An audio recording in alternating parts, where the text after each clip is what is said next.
Welcome to Jets This Week. I'm Gary Lawless of the Winnipeg Free Press. This is Ed Tait, also of the Free Press. Welcome, Eddie. How you doing today? Outstanding, Gary. How about you?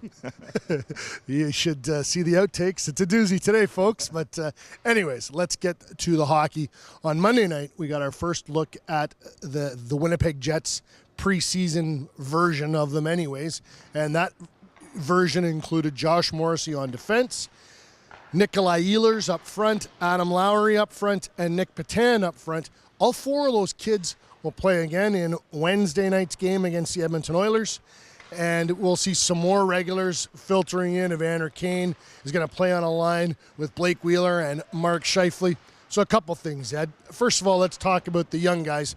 What did you see on Monday, and what are you looking for from those guys in their second game? And what do you think Paul Maurice and Kevin Cheveldayoff are looking from those kids?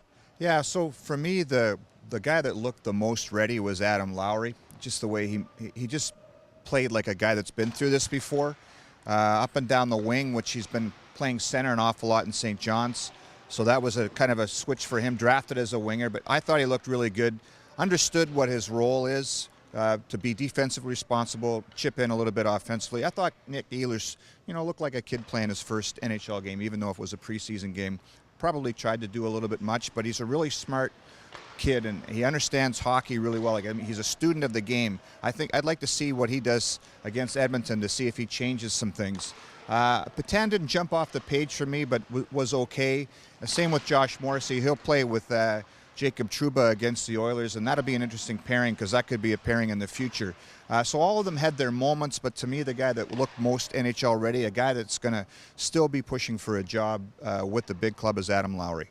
Yeah, Adam Lowry, polished is the word that came to mind for me. He's done a lot of good things already as a pro and and is trying to build on his resume, and now having him in camp and a chance to earn a job. The reason he's on the wing is they expect there's going to be an opening on that third line, and the center will probably be Matthew Perreault, and they'll probably have Michael Frolik on one side or the other. He can play either side. So that's why Lowry was giving it a whirl on the wing, and I think he passed the test. Josh Morrissey, to me, is a real interesting case study because I don't think we'll know what Josh Morrissey really has to offer until the regular season begins. Because Josh Morrissey's job is, and this will be his stock and trade for 10, 15 years in the NHL, go back, retrieve the puck, turn around, and make that first pass and get the puck out of his own end. Josh Morrissey, he has the skills to do that better than really any of the other Winnipeg Jets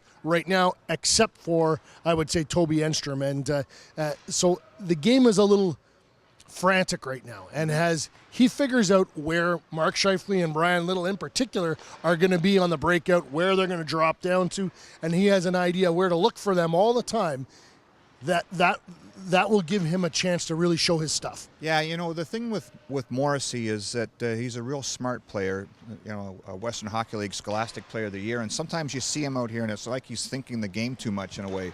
You make a real good point, though, Gary, to me, and I hate making these kind of comparison things, but to me his game is kind of similar to the way Phil Housley used to play. A guy that is an excellent skater that makes that real crisp first pass and is just smart with the puck. To me, it seems like Josh Morrissey has in the back of his head, I've got to do this to make the team, I've got to do this to impress. Just play. And I think as this preseason goes on, he's going to get another look. I think he'll start to look more comfortable. When that happens, then his game will look a lot more consistent. Now, Evander Kane is going to play with Scheifele and Wheeler. This is a line that I don't think we're going to see broken up, if at all, for a long time. Paul Maurice is going to give them a lot of rope to figure out if they can gel and be a good line. Yeah, so in the first 2-3 years here in Winnipeg, Evander Kane's played with a bunch of different centers. So I think, and we've always maintained that his game doesn't matter who's playing center, because he's the guy that's going to chip the puck off the boards and then go get it, use his speed to beat defensemen wide. But maybe pairing him now with Mark Scheifele and Blake Wheeler, having a consistent center, will bring the best out of Evander Kane. Maybe he becomes a 30, 35, 40. I know he's talking about 50 goal scorer. But I'm really intrigued by this line. It's a really interesting combination of skills. And we could be talking, we've always talked about Brian Little and Andrew Ladd and whoever's been on their other wing being the number one unit with this team, I think this is the potential to be their number one line going forward. What this can do, if this is a number one line that can produce, and we know Mark Scheifele is going to check too. Mark Scheifele plays 200 feet. It's a big part of what he wants to be. He wants to be a number one center that the coach can say every night, get out there against Taves, get out there against Crosby, get out there against Kopitar, Thornton, whoever it is. That's what Mark Scheifele wants to be.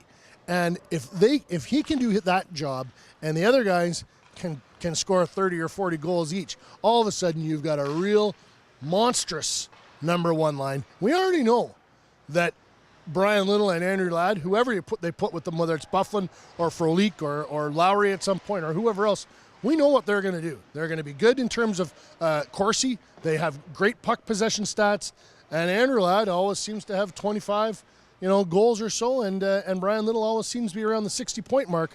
Pretty nice second line. It's harder for teams to match up when you have two real good lines that can score, and so this is a real neat thing to keep an eye on for the Jets. I'm Gary Lawless. He's Ed Tait. We don't know where Randy Turner is. Tim Campbell is somewhere. Paul Wiesek is somewhere else.